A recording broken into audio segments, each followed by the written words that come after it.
Hey everyone, this is Jake here, back with another video. So in today's video, I'm going to tell you how you can start a music studio in 2020. Now, a little tip, you don't need much to start a music studio in 2020. You only need 7 things. I'm going to provide you 2 different methods that you can use to start a music studio in 2020. Both methods are basically the same, they just have one little difference. So I will tell you in this video, so let's get into the video.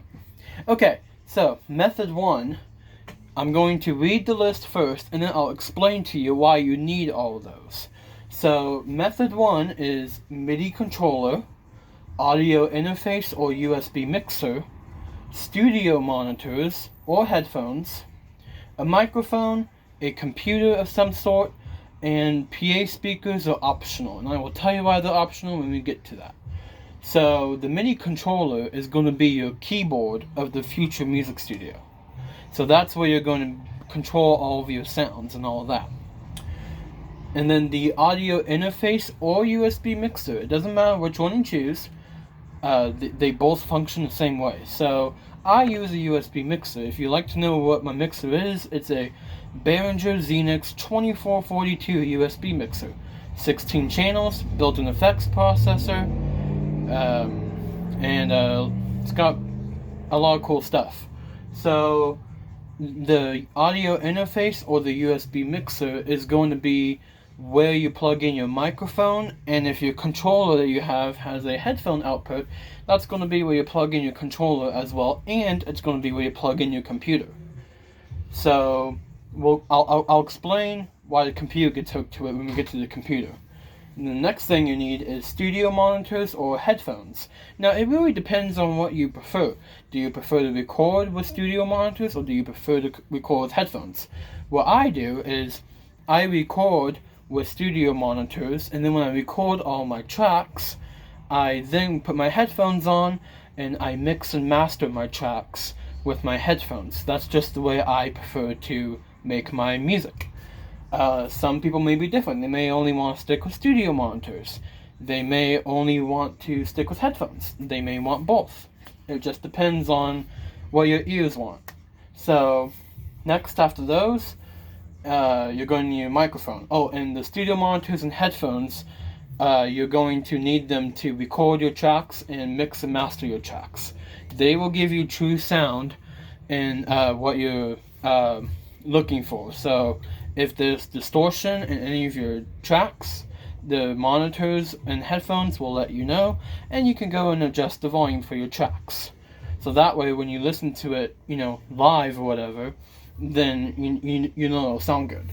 So the next thing you'll need is a microphone. So if you sing in your songs, you will need a microphone.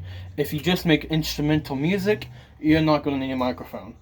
So after the microphone, that's where your computer comes in. So, as mentioned earlier, I told you that you were going to have to put your computer into your mixer. And reason being for that is because the computer, laptop, tablet, iPad, smartphone, whatever type of computer you're using for your DAW, digital audio workstation, that's going to be where all of your tracks are saved. So, the DAW has your recording controls, it has your effects, it has your plugins for your controller, it has all the faders for all the tracks, including the master track, and it has a lot of other cool stuff. So that's where your computer comes in. Your computer is going to be where you actually add your tracks and use the controls to record and add effects and plugins. Then the optional item would be PA speakers. So if you want to hear how your audience is going to hear your music, or how it's going to be heard on the radio, or Spotify, or YouTube, or SoundCloud, or whatever internet radio station you use, then you can get a pair of PA speakers and you can listen to hear how it sounds.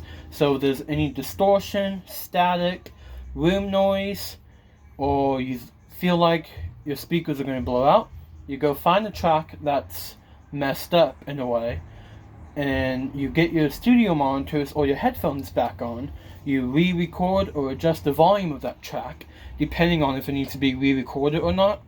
And then, once you fix it, you can go back to your PA speakers, and if it sounds good, you can post your song, and it'll be out there. So that is method 1 of starting a music studio in 2020. Method 2 is the same thing, from audio interface and USB mixer to PA speakers. The only difference is, instead of a MIDI controller, we're using a MIDI keyboard.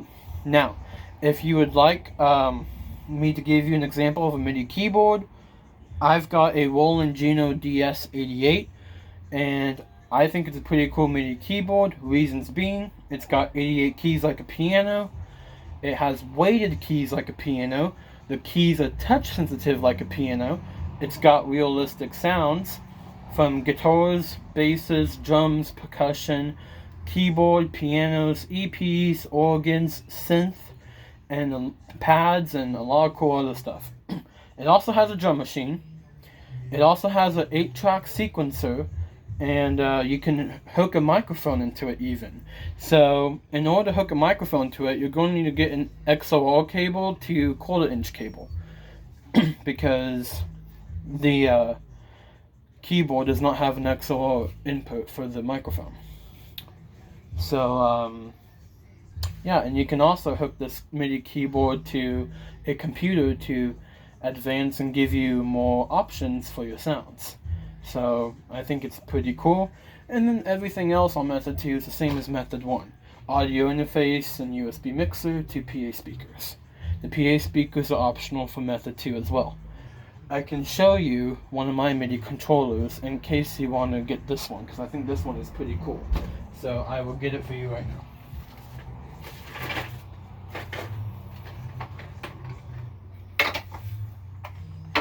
Okay.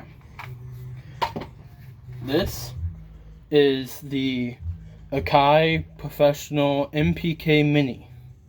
It's a 25 key controller. It's got drum pads. It's got the modulation wheel right here. And it's also a pitch bend. It has an arpeggiator button. It has the octave up and down buttons. It has tap tempo. Then you have your little knobs over here for like volume and cutoff and all that. And then even the keys are controls too, and switches like transposition and controls for the drum machine and for the drum pads and arpeggiator. So it's pretty cool. You can hook a sustain pedal to it. It's USB powered. And it comes with its own software too. So I think it's pretty cool. And then I have another controller. It's hidden right now, but it's a M-Audio Keystation 49E. Now that one does not come with its own software, but you can download free plugins or paid plugins if you wish to use that one. And you can use other plugins for the MPK Mini as well.